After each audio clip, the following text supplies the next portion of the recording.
They invited me to a family barbecue, then handed me a shovel and told me to help in the garden. I thought I was a guest, not free labor. So I walked out and now everyone's blaming me for ruining the day.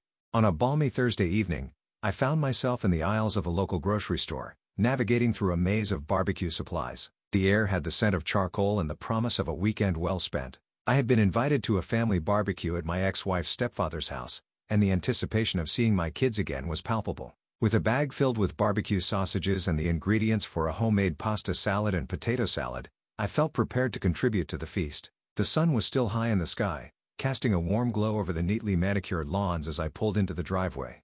My girlfriend, Rachel, looked stunning in her floral sundress and sandals. She had been looking forward to this gathering too, hoping it would be a chance to get to know my kids better. We walked up to the door, the scent of barbecue wafting through the air and the distant chuckles of familiar voices beckoning us closer. As we entered the house, we were met with a scene of organized chaos, kids running amok, a sizzling grill, and a table groaning with the weight of various dishes. The vibe was one of relaxed camaraderie, and I couldn't help but feel a twinge of nostalgia for the simpler times before the divorce. Summary to the power of 1: On a Thursday evening, the narrator went shopping for barbecue supplies to contribute to an event at their ex-wife's stepfather's house. They felt excited to see their kids and hoped the day would be a success. Rachel, their girlfriend, wore a floral sundress and sandals, and both of them walked into a lively scene with the aroma of barbecue in the air. But the mood shifted as soon as my ex-wife's stepfather, a man named Larry, spotted us. His welcoming smile faded into a thin line as he approached, wiping his greasy hands on an apron that had seen better days. "Glad you could make it," he said, his voice gruff, "but we need your help outside before you can get to the party." Rachel and I exchanged confused glances. This wasn't the leisurely evening of conversation and food we had been expecting. We had both come dressed in our best summer attire, me in a polo shirt and shorts, Rachel in her new sundress, neither of us ready to engage in manual labor. Larry handed us each a shovel and pointed towards the patio. "We need this area cleared of dog mess before the weekend. Then you can help us prep a spot for the new greenhouse." The words hung in the air like an unspoken ultimatum. My stomach churned at the sight of the mess, and the reality of the situation began to sink in. The invitation had been a ruse. I looked down at my clean shoes, already feeling the stain of mud and the bite of accusation. Rachel's eyes searched mine for a response, and I knew I had to make a choice. Did I want to spend my day knee-deep in dog waste and sweat, or did I want to stand my ground and refuse to be taken advantage of? "Larry, I appreciate the invite," I began, gripping the shovel handle tightly, "but we weren't expecting to do yard work. We came to spend time with the family and enjoy a barbecue." His eyes narrowed, and the air grew tense. It was clear that my refusal was not going to be taken lightly. The chatter outside fell silent, and the only sounds were the crackling of the grill and the distant hum of a lawnmower. The kids had stopped playing, and their gazes were now fixed on us, waiting for the fireworks. My ex-wife, Rachel's eyes pleading, stepped forward. "It won't take long," she said softly. "We just need a bit of help to get everything ready." I knew she was caught in the middle, but I also knew that if I gave in now, it would set a precedent for future gatherings. I took a deep breath, the scent of barbecue now lost under the weight of the moment. "I'm sorry, but Rachel and I aren't dressed for this kind of work. We came to enjoy ourselves, not to be put to work." The words hung in the air like a challenge. The silence was deafening, broken only by the sound of a door slamming. Rachel's hand found mine, and together we turned to leave. The whispers started as soon as our backs were turned, and by the time we were halfway down the driveway, the first name called out, "Lazy." It stung, but I held my head high. Rachel squeezed my hand, her eyes full of understanding and support. As we drove away, the sun dipped below the horizon, casting the world in a warm amber hue. Rachel suggested we find a quaint country pub for dinner instead. The idea was appealing, a chance to turn the day around and make new memories. We ended up at a charming little place with twinkling fairy lights and a cozy outdoor seating area. The hostess greeted us with a smile, and the smell of gourmet burgers and fries filled the air. It wasn't the barbecue we had planned, but as Rachel raised a glass of chilled white wine to me, I realized that sometimes the best moments come from the unexpected. And as for the kids calling me names on social media, well, I had a feeling that their opinions were the least of my worries. Over dinner, Rachel and I talked about the kids and our futures. We laughed at the absurdity of the situation and shared stories of our own families. The tension from the barbecue dissipated as we sipped our drinks and enjoyed our meal. Rachel's support was unwavering, and she reminded me that I had made the right choice. "You can't let them walk all over you," she said, her eyes sparkling in the candlelight. "You have to stand up for what you believe in." Later, as we drove home with our bellies full and the windows rolled down, the cool evening air rushing through the car, Rachel suggested a surprise trip to the beach for the weekend. It was the perfect antidote to the drama of the day, and I couldn't help but feel grateful for the spontaneity she brought into my life. The kids' accusations of laziness seemed so trivial now. I knew that the true measure of a person wasn't in how much dirt they were willing to shovel but in the moments of joy and connection they created. The days turned into nights, and the weekend was upon us. The beach was everything we had hoped for. Warm sand between our toes, the rhythmic lull of the ocean waves, and a sky so vast and clear it seemed to go on forever. We built sandcastles with the kids, their laughter drowning out the echoes of the past. Rachel and I watched as they played, feeling a sense of peace that had been elusive for so long. As the weekend came to a close, and we packed up the car, I couldn't help but reflect on the barbecue that never was. Sure, it had been uncomfortable, but it had also been a wake-up call. I realized that life wasn't about appeasing others or living up to their expectations. It was about choosing what made us happy and standing firm in those choices. And as Rachel took my hand, her eyes filled with love and mischief, I knew that together, we were ready to face whatever the future had in store, be it family drama or spontaneous adventures. Our YouTube story had taken an unexpected turn, but it was one that would resonate with viewers, a tale of courage, self-respect, and the beauty of forging your own path. When we arrived home, Rachel suggested we record a vlog right then and there, detailing our day and sharing our thoughts on the situation. I was hesitant at first, feeling a bit raw, but she convinced me that our authenticity was what our viewers craved. So, we sat down in front of the camera, the beach towels still damp from our impromptu adventure. Rachel began by recounting the events of the barbecue, her voice steady and filled with empathy for both sides of the story. I took a deep breath and added my perspective. I talked about the importance of setting boundaries and the value of knowing your worth. Our conversation flowed naturally, and we didn't hold back our emotions. Rachel spoke candidly about her own experiences with family dynamics, and I shared how my past had influenced my decision to prioritize our well-being over the expectations of others. We laughed, we got serious, and we were completely, unabashedly ourselves. The response to our vlog was overwhelming. Comments and messages flooded in from viewers sharing their own stories of standing up to family pressures and finding joy in the unexpected. Our subscriber count shot up, and the video was quickly trending. People related to our story, and the raw honesty of our conversations sparked a fire in our content. We had tapped into something real, something that resonated with our audience on a deep level.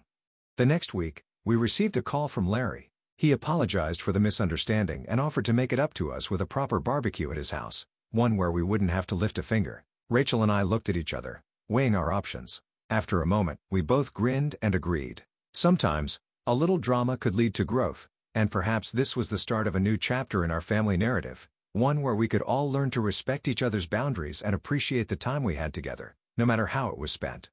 The barbecue was everything we had hoped for: laughter, good food, and no dog mess. Rachel had prepared a beautiful dessert, and the kids played without a care in the world. As the sun set, casting a warm glow over the now pristine patio, I knew that we had made the right choice. The story we had shared with our YouTube family had brought us closer together and had taught us all an important lesson about the power of sticking to our guns. And as the final embers of the barbecue flickered out, I couldn't help but feel a sense of peace and belonging that I hadn't felt in a long time. Our channel was more than just a hobby now.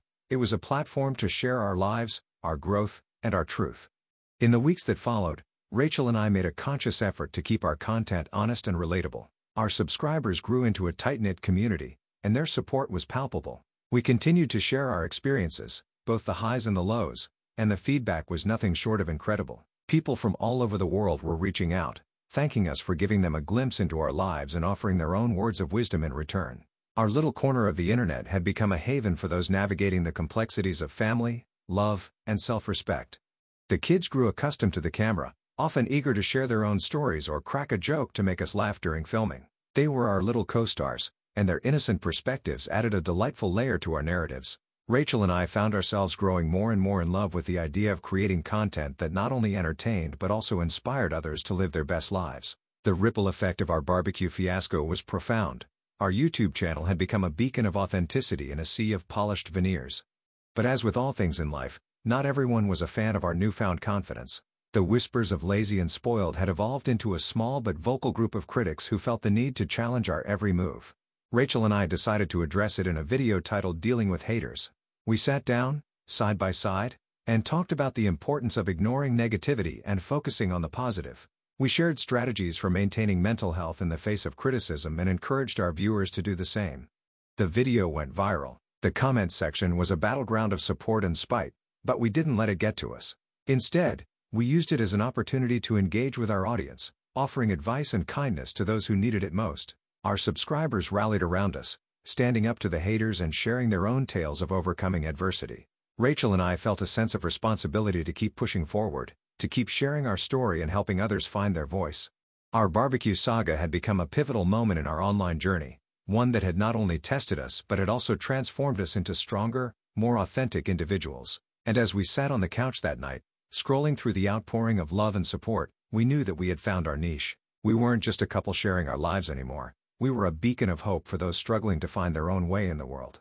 And with Rachel's hand in mine, and the gentle hum of our growing community, we felt ready to tackle whatever the future had in store for us, together, honestly, and with the occasional plate of barbecue sausages and a pint of cold beer. The following weekend, Rachel had a surprise up her sleeve. She had been planning something special, something that would show everyone what family truly meant to us. With the kids eagerly anticipating our response to Larry's apology barbecue invite, Rachel suggested we throw our own barbecue bash at our place. She had invited both sets of kids and a few of their friends, turning our backyard into a vibrant playground of laughter and excitement. The air was filled with the mouth-watering scent of grilled meat and the sweet aroma of Rachel's signature dessert, a strawberry rhubarb crumble that never failed to steal the show. The yard had been meticulously cleaned, the patio sparkled, and a new picnic table had been set up, surrounded by colorful blankets and plush cushions. Rachel had even gone the extra mile and set up a DIY photo booth with funny hats and oversized sunglasses, ensuring that the kids would have a blast. The sound of sizzling meat and the pop of opening beer cans melded with the chatter of children's voices as they played games and created their own adventures. The sun dipped low in the sky, casting a warm glow over our little slice of paradise. Rachel looked radiant, her eyes shining with joy and determination as she manned the grill, flipping burgers and serving up hot dogs with a smile that could melt the coldest of hearts. As the evening grew darker, and the fireflies began their nightly dance, Rachel called everyone over for a toast. She raised her glass, the light from the setting sun reflecting off the glass. "To new beginnings," she said, her voice strong and clear, "and to redefining what family truly means." We clinked our glasses together, the sound echoing through the quiet night air. The kids cheered, and even Larry, who had arrived with a look of apprehension, couldn't help but crack a smile. Rachel had done it. She had turned a potential disaster into a celebration of unity and love. The barbecue was a resounding success. The kids played games, shared stories, and created memories that would last a lifetime. Rachel's warmth and hospitality had brought everyone together, and the tension from the previous week had melted away like the ice in our drinks. As the night grew late, and the last guests said their goodbyes, Rachel and I sat on the porch, watching the kids play in the glow of the string lights we had strung up. "This is what family is all about," I said, wrapping an arm around her shoulders. She leaned into me, her eyes sparkling with the same warmth that had lit up the night. The YouTube video of our barbecue was a hit. The comments were filled with love and support, and our subscriber count continued to climb. Rachel's heartfelt speech had resonated with so many, and it was clear that our story had struck a chord. We had turned a negative experience into a powerful message of unity and resilience. And as we watched the kids playing in the yard, their laughter a sweet symphony of joy, we knew that we had found not only our calling but our family, a beautiful, messy, and utterly perfect tapestry of love, woven together by the threads of courage and authenticity. The following week, Rachel and I decided to take a break from filming to enjoy some much-needed downtime.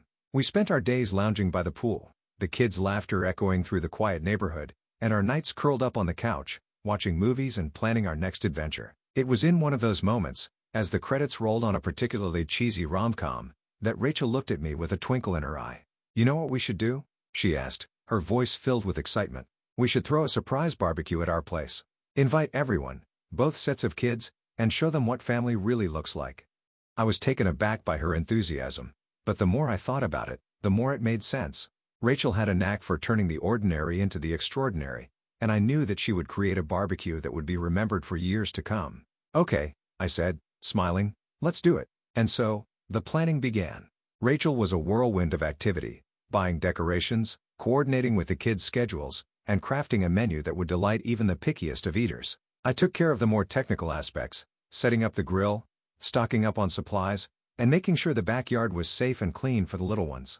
The day of the barbecue arrived, and Rachel had outdone herself. The backyard was a riot of color, with balloons, streamers, and a banner that read "Welcome to our family affair." The smell of barbecue filled the air, and the sound of sizzling meat and crackling firewood was like music to my ears. Rachel looked stunning in a red sundress, her hair pulled back in a loose ponytail that swished as she moved around the yard. The kids' faces lit up as they walked through the gate, their eyes wide with wonder at the transformation of our usually quiet space. As we all sat down to eat, Rachel raised her glass. "To the families we were born with," she began, "and the families we choose." There was a moment of silence, a pause that seemed to stretch on forever, and then everyone erupted into applause. The barbecue was more than just food and drinks. It was a declaration of love and acceptance, a celebration of the bonds we had forged together. Rachel's words had captured the essence of what we had built, and it was in that moment that I knew our YouTube channel had become so much more than a hobby. It was a legacy, a testament to the strength of our love and our refusal to let the opinions of others define us. The evening was a blur of laughter, games, and shared stories.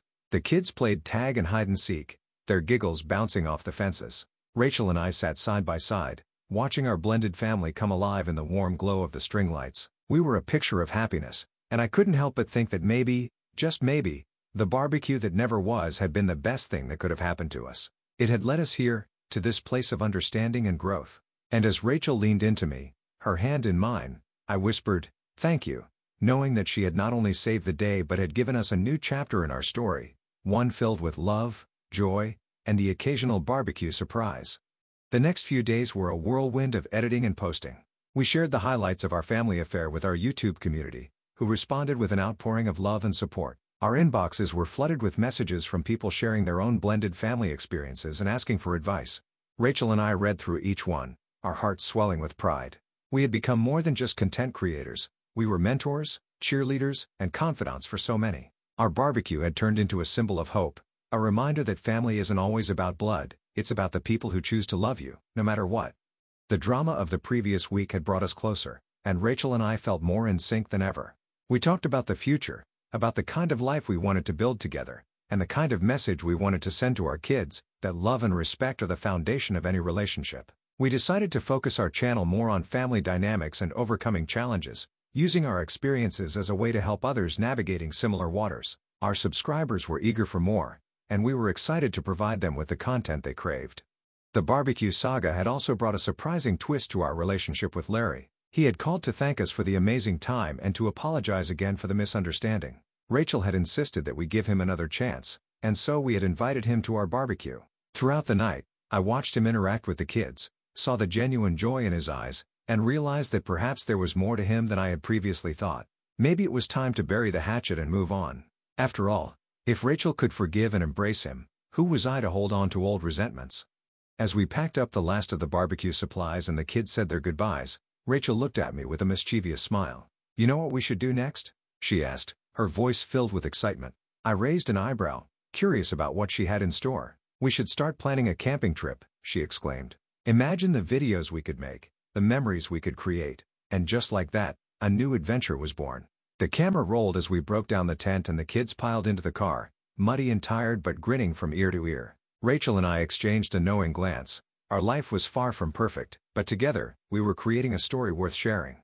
The camping trip was a wild ride, full of mosquito bites, midnight ghost stories, and the occasional family squabble. But it was also filled with moments of pure magic. The sound of the kids' laughter as they roasted marshmallows, the sight of Rachel teaching them how to fish, and the feeling of our hearts swelling as we watched our little makeshift family come together under the stars. Each day brought new challenges, but Rachel's spirit remained unbroken. She tackled every hurdle with grace and humor, turning each setback into a chance to grow closer.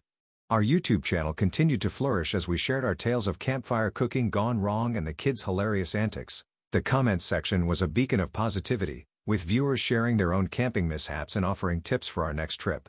Rachel and I had found our groove, and we knew that our journey was just beginning. We had a responsibility to share our story, to show that love could conquer all, even the messiest of barbecue invitations.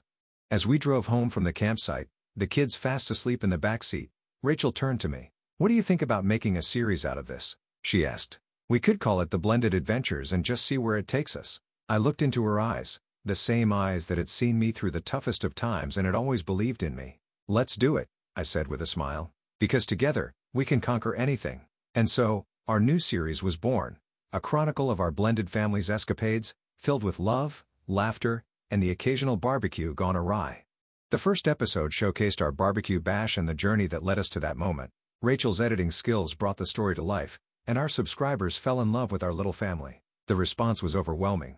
Messages of support, stories of similar struggles, and even offers to sponsor future episodes. It was clear that we had struck a chord, and we knew we had to keep the momentum going.